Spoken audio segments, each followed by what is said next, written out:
Hello बच्चों, आज हम चैप्टर एक्सीशन एंड ऑस्मोरेगुलेशन से topic counter current mechanism study करने वाले हैं।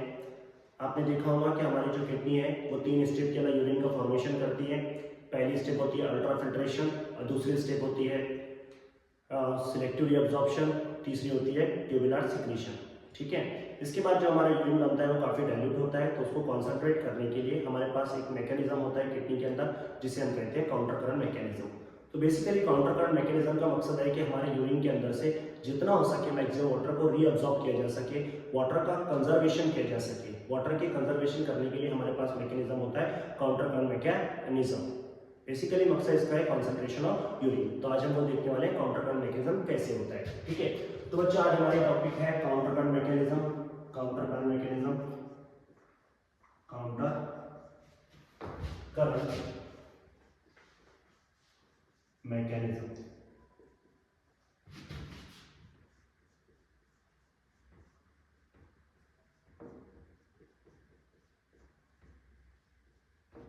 काउंटर करंट मैकेनिज्म और mechanism of concentration of urine. Counter current mechanism और mechanism of concentration of urine. Mechanism of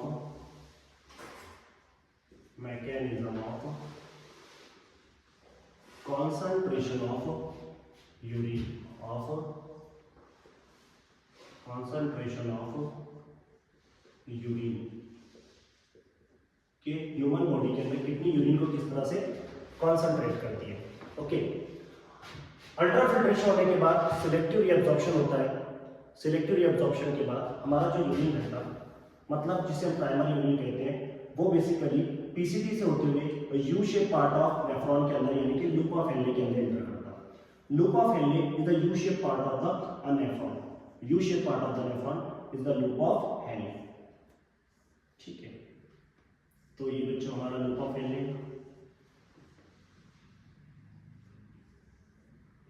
U shape part of the nephron, this is a loop of Henley.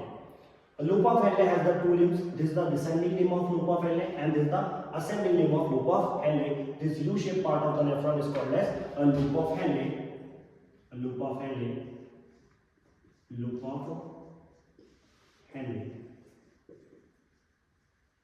Loop of Henle has two limbs. This one is a descending limb of loop of Henle. Descending limb of limb of loop of Henle.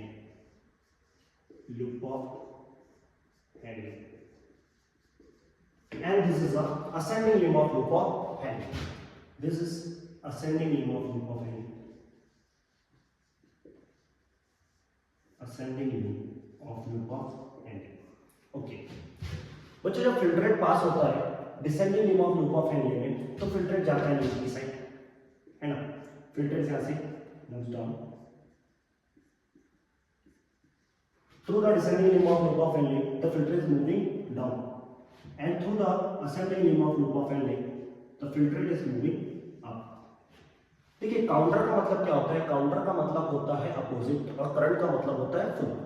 इसका मतलब यह है कि हमारा जो loop of Henle है उसके जो दो लिम्ब है, this is the descending limb and this is the ascending limb. Descending limb और ascending limb of loop of Henle के अंदर, दोनों भी लिम्ब के अंदर जो फ्लो है फिल्ट्रेट का वो कैसा है? अपोजिट डायरेक्शन के अंदर है। यहाँ पे डिसेंडिंग लिम्ब में कहा जा रहा है फिल्ट्रेट नीचे, यहाँ पे असेंडिंग लिम्ब में कहा जा रहा है ऊपर।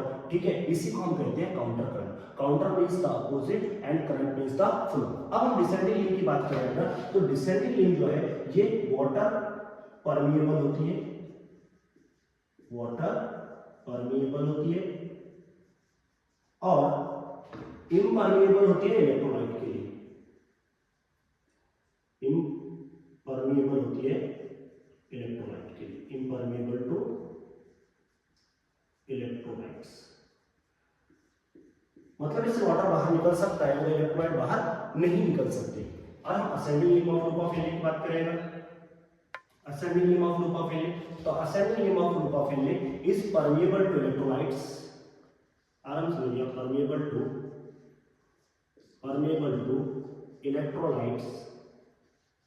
electrolytes but impermeable to water. Permeable to water. Water के लिए क्या होता है, इम्परमेबल होता है। तो हमने देखा this is the descending limb of loop of Henley and this is the ascending limb of loop of Henley. In the two limbs of the loop of Henle, the flow of the filtrate is in opposite direction. It means that is the counter current. Counter means opposite and current means the flow. This is the descending limb of loop of Henle, which is permeable to water but impermeable to electrolyte, and this is the ascending limb of loop of Henle, which is permeable to electrolyte but impermeable to water. ठीक है बच्चों, इसी nephron के ऊपर, ये loop of Henle के ऊपर एक कैपिलरीज का नेटवर्क होता है। पूरा कैपिलरीज का उसके ऊपर क्या होता है, नेटवर्क होता है, जिसे हम कहते हैं पीटीसीएल, है ना। यहाँ पर इसके ऊपर पूरा इस तरह से ब्लड कैपिलरीज का नेटवर्क होता है जी। तो ये जो रेड कलर का आपको नेटवर्क दिख रहा है, इसे कहते हैं हम PTCL, PTCL, that is peritubular capillary network. Peritubular, tubular capillaries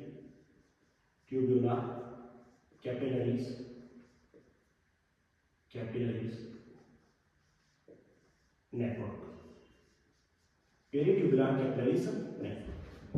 जो एक नेटवर्क है ब्लड कैपिलरीज का, जो लूप ऑफ हेनले के ऊपर चल रहा है, पूरे नेफ्रॉन के ऊपर चलता है, पूरे नेफ्रॉन के ऊपर जो नेटवर्क चल रहा है, इसे कहते हैं PTCL, that is peritubular capillary network. Peritubular capillary network is a network of the blood capillaries which is moving parallel to the nephron. nephron के पैरेलल चलता है कौन सा, पेरीट्यूबुलर कैपिलरी नेटवर्क। अब पेरीट्यूबुलर कैपिलरी नेटवर्क का वो part जो loop of Henle के पैरेलल होता है, उसे कहते हैं vasa recta. This is a Vasa recta. तो what is vasa रेक्टा? It is a part of peritubular capillary network which is parallel to the loop of Henle. loop of Henle के जो parallel है वासा रेक्टा। वासा रेक्टा क्या है, पेरीट्यूबुलर कैपिलरी नेटवर्क का वो part है जो लूप ऑफ हेनले क्या होता है, पैरेलल होता है, उसे हम कहते हैं वासा रेक्टा। तो what is vasa recta? It is a network of capillaries which is parallel to the loop of Henle, which is known as vasa recta. Okay, अब हम आगे मूव करते हैं। देखिए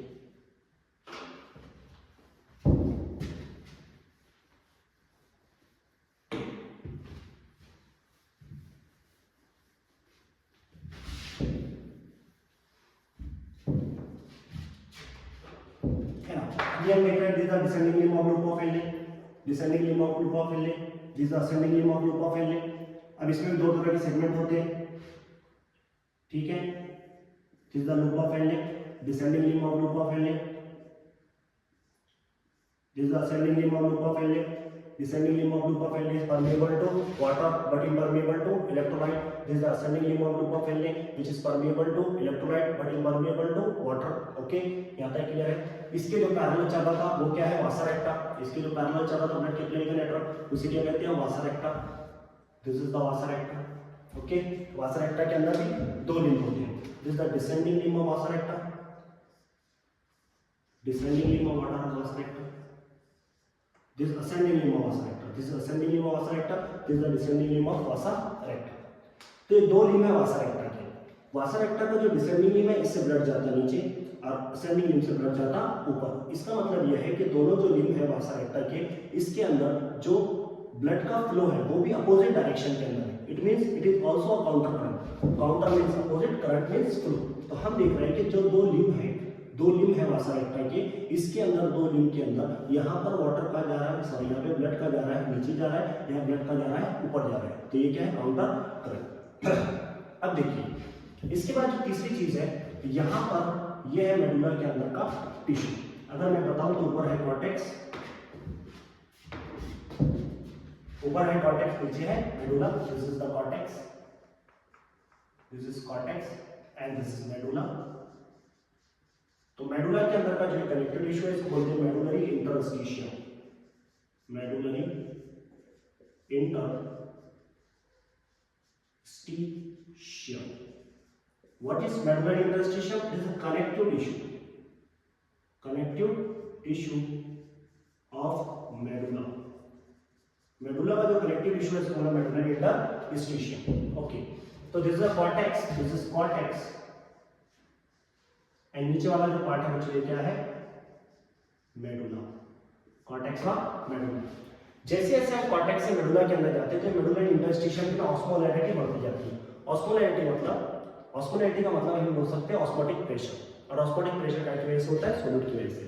अगर आप देखें तो कॉर्टेक्स तरफ यहाँ पर ऑस्मोलेट तकरीबन 300 मिली ऑस्मोल पर लीटर रहती, नीचे जाने पे 400 मिली ऑस्मोल पर लीटर हो जाती, नीचे 600 मिली ऑस्मोल पर लीटर होती, 800 मिली ऑस्मोल पर लीटर होती, 1000 मिली ऑस्मोल पर लीटर होती, और डीपर पार्ट ऑफ मेडुला के अंदर हो जाती 1200 मिली ऑस्मोल पर litre. It means we can say that as we are moving from cortex towards the medulla, the osmolarity of the medullary interstitium goes on increasing. It will vary from 300 milliosmol per liter up to the 1200 milliosmol per liter. ठीक है, जैसे जैसे हम cortex से medulla की तरफ जाते हैं, मेडुलरी इंटरस्टिशियम की ऑस्मोलिटी बढ़ती जाती है। ये 300 मिलियोस्मोल लीटर से पर लीटर से 1200 मिलियोस्मोल पर लीटर तक की वैल्यू होती है। अब बच्चों, मेडुलरी इंटरस्टिशियम की जो ऑस्मोलैरिटी है, यानी कि ऑस्मोटिक प्रेशर है, मैं इसको सिंपली पाई लिख रहा हूँ। मेडुलरी इंटरस्टिशियम की ऑस्मोलैरिटी, इसको हम पाई बोल सकते हैं। इसको मेंटेन करने के लिए दो सॉल्यूट जरूरी है, एक है यूरिया और एक है NaCl। तो हम ये बोल सकते हैं कि मेडुला में जो ऑस्मोलैरिटी है या ऑस्मोटिक प्रेशर है, वो दो सॉल्यूट की वजह से है। पहला सॉल्यूट है यूरिया, दूसरा है NaCl। ये दो सॉल्यूट की वजह से है osmolarity of the medullary interstitium. Okay, अब देखिए, ये descending limb of loop of Henley, this the ascending limb of loop of Henley, this descending limb of vasa recta, this the ascending limb of vasa रेक्टा। अभी आपको बताया मैंने कि दोनों limb के अंदर लूप ऑफ हेनले में क्या है? काउंटर करंट है, मतलब अपोजिट फ्लो है। यहाँ पे दोनों जो लिम्ब है किसके? वासा रेक्टा के, ये भी कैसे अपोजिट फ्लो शो कर रहे हैं। अब ये सेटअप कुछ इस तरह से होता है कि जो हमारे पास वासा रेक्टा है, ये रखा हुआ रहता है काय के ऊपर? लूप ऑफ हेनले के ऊपर। It means while the filter is moving down, while the filter is moving from cortex towards the medulla, the blood is moving from medulla towards the cortex. Okay, जब cortex से medulla की तरफ क्या आ रहा होता है? फिल्ट्रेट नीचे आ रहा होता है, तो ब्लड उसी समय का जा रहा होता है, ऊपर आ रहा होता है। और जब फिल्ट्रेट ऊपर जा रहा होता है, तो ब्लड नीचे आ रहा होता है। ठीक है, अभी हम ये मान लेते हैं, देखिए अब ये vasa recta, sorry loop of Henle के अंदर यह है थिन सेगमेंट, यह है थिन सेगमेंट, यह है थिक सेगमेंट, यह है thin segment. This is the descending limb of loop of Henley. It has two parts. ये क्या है? Thick segment, this is the thin segment. This is the ascending limb of loop of Henley. It also has the two parts, this is the thick segment, this is the thin segment. Okay बच्चों, जब filtrate कहां से आता है? PCT से आता है, proximal convoluted tubule. तो ये नियरली आइसोटोनिक होता है ब्लड प्लाज्मा के, ब्लड प्लाज्मा के लिए आइसोटोनिक होता है। तो मतलब इसकी ऑस्मोलैरिटी नियरली होती है 300 मिली ऑस्मोल पर लीटर। 300 मिली ऑस्मोल पर लीटर करीब करीब उसकी ऑस्मोलैरिटी होती है। अब आप मान लीजिए कि यहाँ पर क्या आ गया? यहाँ पर अभी हमारे पास फिल्ट्रेट है, यहाँ पे फिल्ट्रेट है, यहाँ पे ऑस्मोलैरिटी आप मान लीजिए कितनी है? 300 मिली ऑस्मोल पर लीटर है।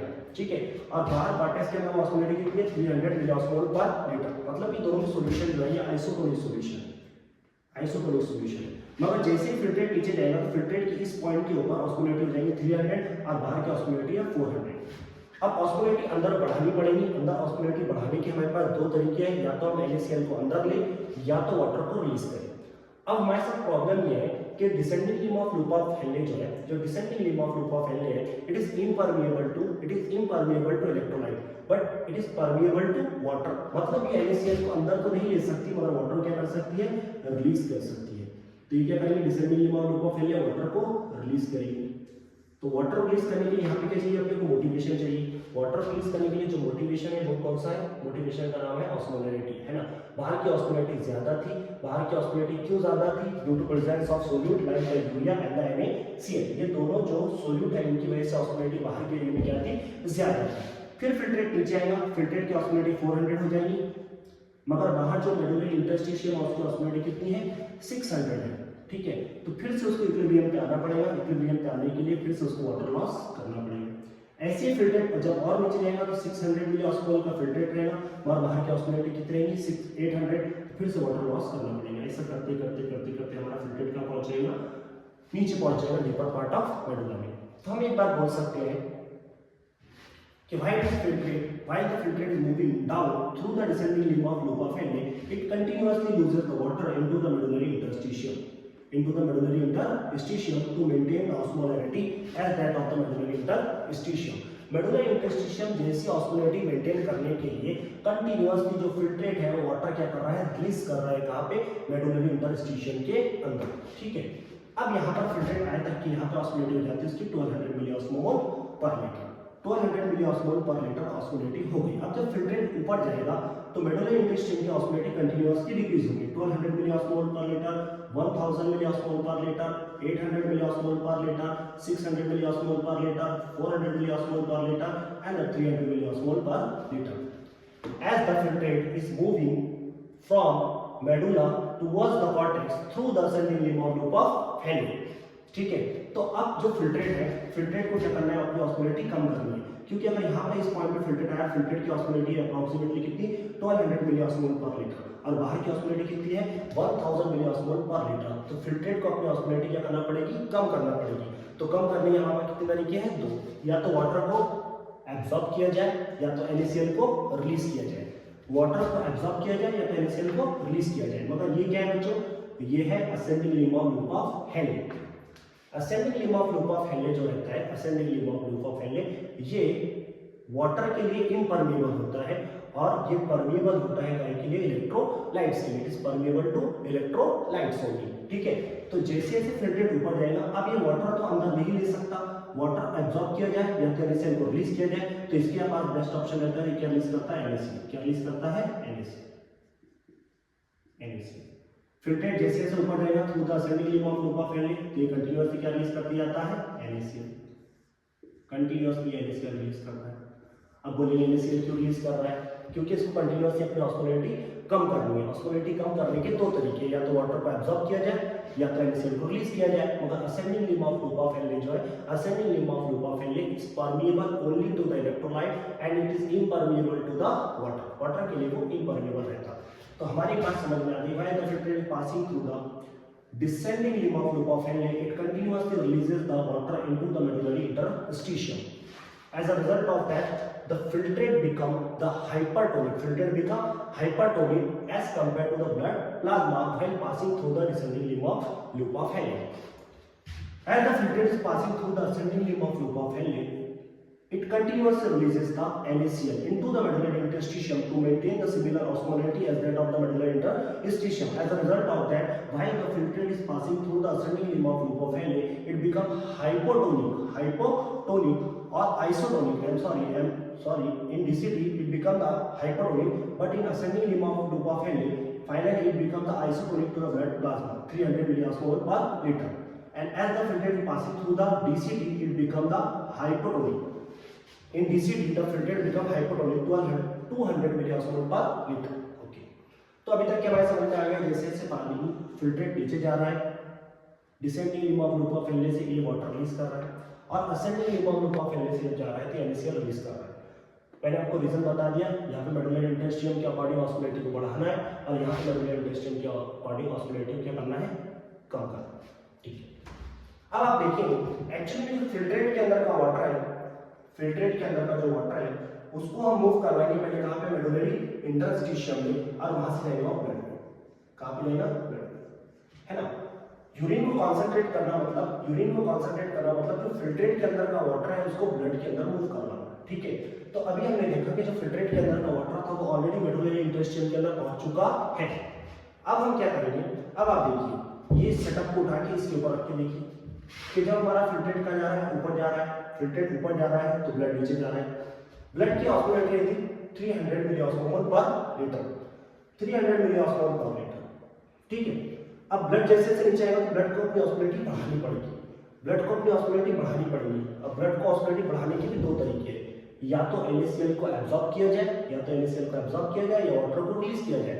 ब्लड वाटर को रिलीज नहीं करना चाहता, ब्लड के अंदर प्रोटीन्स होते हैं जो वाटर को होल्ड करके रखते हैं। ओके, तो जैसे जैसे ब्लड नीचे आता है तो बाहर की ऑस्मोलैरिटी फॉर एग्जांपल 400 है, यहाँ पर 600 है, यहाँ पर 800 है, नीचे जाने के बाद 1000 है, नीचे 1200 है। ऑस्मोलैरिटी कंटीन्यूअसली मेडुलरी इंटरस्टिशियम की बढ़ रही है, तो ब्लड ऑस्मोलैरिटी कैसे बढ़ाएगा, ब्लड क्या करेगा, NaCl का रीअब्जॉर्प्शन करेगा, ये एब्जॉर्प्शन करेगा, NaCl का एब्जॉर्प्शन करेगा, और ये NaCl का एब्जॉर्प्शन कहां से किया, ब्लड ने, from the medullary interstitium. Medullary interstitium में से मेडुलरी इंटरस्टिशियम में से जो ब्लड है उन्हें क्या किया, NaCl का एब्जॉर्प्शन किया। हम बोल सकते हैं, अब देखिए जो descending limb of vasa recta है, descending limb of vasa recta किसके ऊपर रखा हुआ है, असेंडिंग लिम्ब ऑफ लूपा फैली के ऊपर रखा हुआ है। हम ये बोल सकते हैं कि the NaCl which is released by the ascending limb of loop of Henle is exchanged with the descending limb of vasa recta, is exchanged with the descending limb of vasa recta to maintain the osmolarity। Okay, जब filtrate क्या होगा, sorry, जब blood का जाएगा ऊपर जाएगा, blood ऊपर जाएगा through the ascending limb of vasa recta. तो यहाँ तक क्या आया था कि नीचे तक क्या आया था कि यहाँ पे ऑस्मोलेरिटी हो जाएगी कितनी, 1200 मिली ऑस्मोल पर लीटर। जब ब्लड ऊपर जाने की कोशिश करेगा तो ब्लड ऊपर जाने की कोशिश करेगा तो अपनी ऑस्मोलेरिटी को कम करने की कोशिश करेगा, क्योंकि ऊपर जाने के लिए अब जैसे तो ब्लड ऊपर जाएगा तो मेडुलरी इंटरस्टिशियम की ऑस्मोलेरिटी क्या होती है, कम। तो ऑस्मोलेरिटी को फिर से कम करने के दो तरीके हैं, या तो पहला क्या, वाटर का एब्जॉर्प्शन किया जाए, और दूसरा क्या, NaCl को रिलीज किया जाए। वाटर का एब्जॉर्प्शन किया जाए या तो NaCl क्या किया जाए, रिलीज किया जाए। तो यहाँ पर ब्लड क्या करेगा, कंटिन्यूअसली वाटर को एब्जॉर्ब करेगा, वाटर को एब्जॉर्ब करेगा, वाटर को एब्जॉर्ब करती है। मगर वाटर को एब्जॉर्ब करने के साथ साथ ब्लड क्या करेगा, NaCl को रिलीज भी करेगा, क्योंकि अगर NaCl बहुत ज्यादा हो जाए ब्लड के अंदर तो ब्लड प्रेशर बढ़ जाएगा। और NaCl जो मेडुलरी इंटरस्टिशियम में होना चाहिए, NaCl की क्वांटिटी मेडुलरी इंटरस्टिशियम के अंदर कांस्टेंट मेंटेन होनी चाहिए, क्योंकि NaCl की अगर क्वांटिटी मेडुलरी इंटरस्टिशियम के अंदर कम होगी तो मेडुलरी इंटरस्टिशियम की ऑस्मोलेरिटी मेंटेन रहेगी नहीं। तो जैसे जैसे ब्लड का जाएगा ऊपर जाएगा, ब्लड ऊपर जाएगा किससे, असेंडिंग लिम्ब ऑफ लूपा, सॉरी, ब्लड ऊपर जाएगा कैसे, ascending limb of vasa recta से। It continuously absorb the water, it continuously absorb the water and release the NaCl into the medullary interstitium. Medullary interstitium के अंदर NaCl क्या कर देगा, रिलीज करता जाएगा। NaCl क्यों रिलीज करता जा रहा है, वाटर तो एब्जॉर्ब कर रहा है, इसका तो रीजन समझ में आ रहा है। वाटर इसलिए एब्जॉर्ब हो रहा है कि हमें ब्लड की ऑस्मोलेरिटी कम करना है। NaCl क्यों रिलीज हो रहा है, इसका भी रीजन वही है कि मेडुलरी इंटरस्टिशियम की ऑस्मोलेरिटी को कम करना है। दूसरा और मोस्ट इंपॉर्टेंट रीजन ये है कि अगर ब्लड पूरा NaCl को अपने साथ लेकर चला गया तो मेडुलरी इंटरस्टिशियम की ऑस्मोलेरिटी कम हो जाएगी। मगर मेडुलरी इंटरस्टिशियम की ऑस्मोलेरिटी को मेंटेन करने के लिए NaCl क्या कर दिया था, ब्लड क्या कर दिया था, रिलीज कर दिया था। कहाँ पे, NaCl रिलीज कर दिया था मेडुलरी इंटरस्टिशियम के अंदर। हम ये बोल सकते हैं कि water which is released by the descending limb of loop of Henle is exchanged with the ascending limb of vasa recta। जो ब्लड किसने निकाला था, अपने अपने से बाहर निकाला था, किसने निकाला था, descending limb of loop of Henle ने, वो एक्सचेंज हो गया किससे, ascending limb of vasa recta से। ओके, यहाँ तक की बात क्लियर है। इसके बाद इसके अंदर एक यूरिया साइकिल भी ऑपरेट होती है, वही मैं बता देता हूँ।